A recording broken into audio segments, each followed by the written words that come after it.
Hello students and welcome to the lesson on inverse trigonometric functions or inverse trig functions.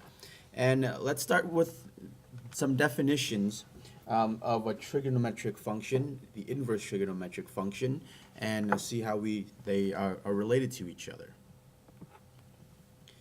So what you already learned before is something like the sine function, where I have sine theta equals y.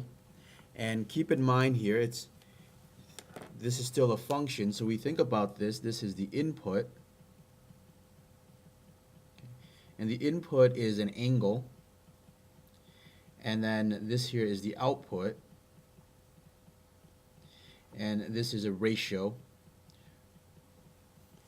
Okay, or to be more specific, this is y over r on the unit circle. So then we can just define the sine inverse function as something that swaps the input and the output. So for the sine inverse, instead, this is still the input, but instead of inputting a angle, what you're putting into there now is instead a ratio. So now this is a ratio that is being inputted into the function. I don't know if input can be used as a verb, but that's what I'm using it for right now. This right here is still the output, and it is basically the angle. So you can kind of compare the two. I'll make a note here. This is a matter of notation more than anything else, and sine inverse, this definition, this is not sine to the negative 1. This is pronounced sine inverse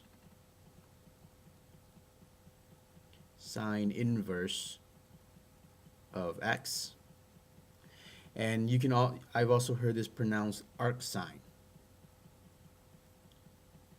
of x.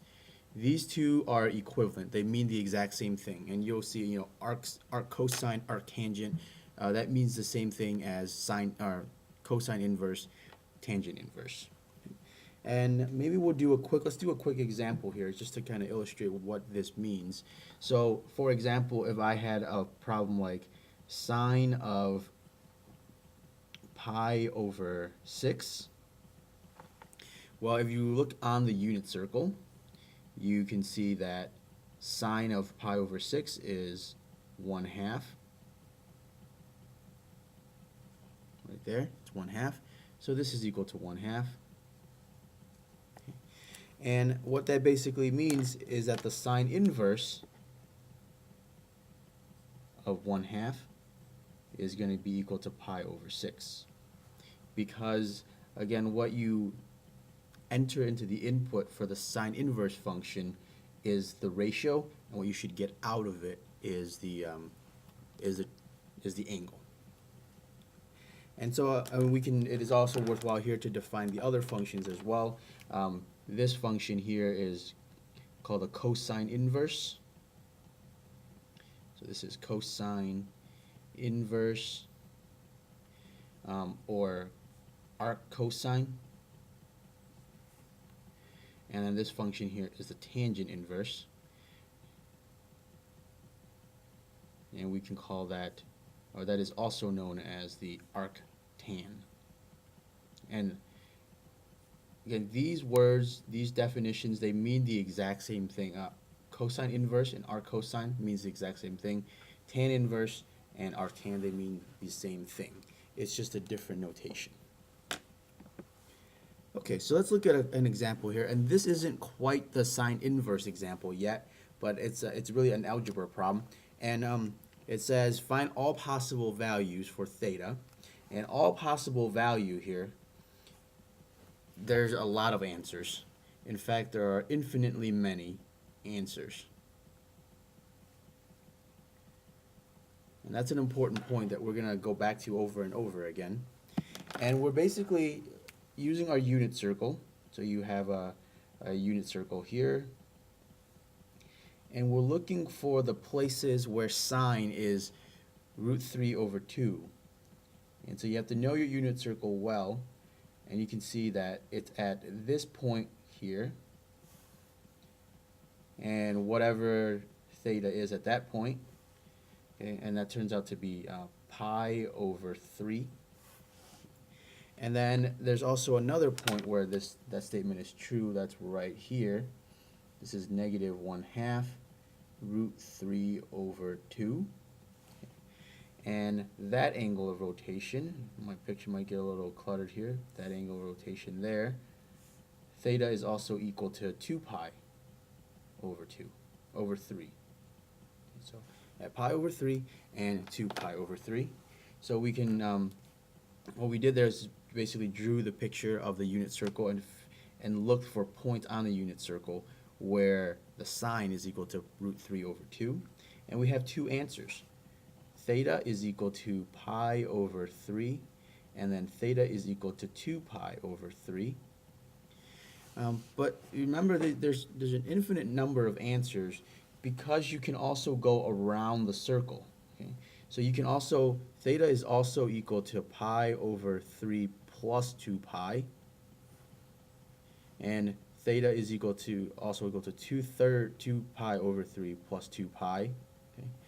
And then you can just keep on adding 2 pi to each of these, and you would get a coterminal angle. Okay? And so you don't want to list out all of these forever. So the quickest way to do this is to say pi over 3 plus 2 pi n, 2 pi over 3 plus 2 pi n, where n is an integer,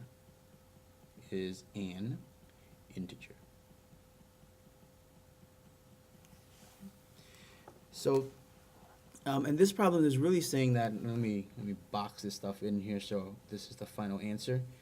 And this is really saying that if I give you a trig ratio, you should be able to find what the angle is, especially if it's one of the standard points on the unit circle.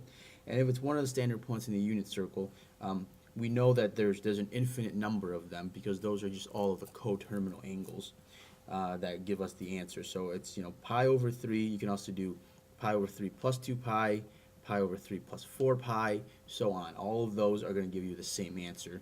You can also, if you have a calculator, you can also check and just type these, sine over sine of these numbers in here, and you get the same results. So let's do the other example, one more, where we have cosine. So here I have an example. Cosine of theta is equal to negative root 2 over 2. And we follow the same method that we did before. Let's sketch out a unit circle. And where cosine is negative, so that's going to be in the left side of the circle. So that's going to be this point here. So that's going to give me negative root 2 over 2, positive root 2 over 2. Cosine is the x values. And this angle of rotation, let me use a different color marker here. This angle of rotation there is 3 pi over 4. But that's not the only point. We can also have this point down here because this is negative root 2 over 2, negative root 2 over 2. And this angle of rotation, angle of theta there, is equal to 5 pi over 4. So now we have two different answers to two different solutions to this problem. We can say that theta is equal to 3 pi over 4, and theta is equal to 5 pi over 4. But remember again that in the unit circles, because if we have with coterminal angles,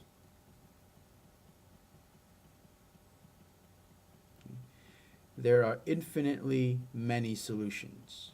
Infinitely many solutions. Because you can just say, well, theta can also be equal to 3 pi over 4 plus 2 pi. If you just keep on adding 2 pi, you're going to get more and more solutions. So it's plus 2 pi n plus 2 pi n, where n is an integer.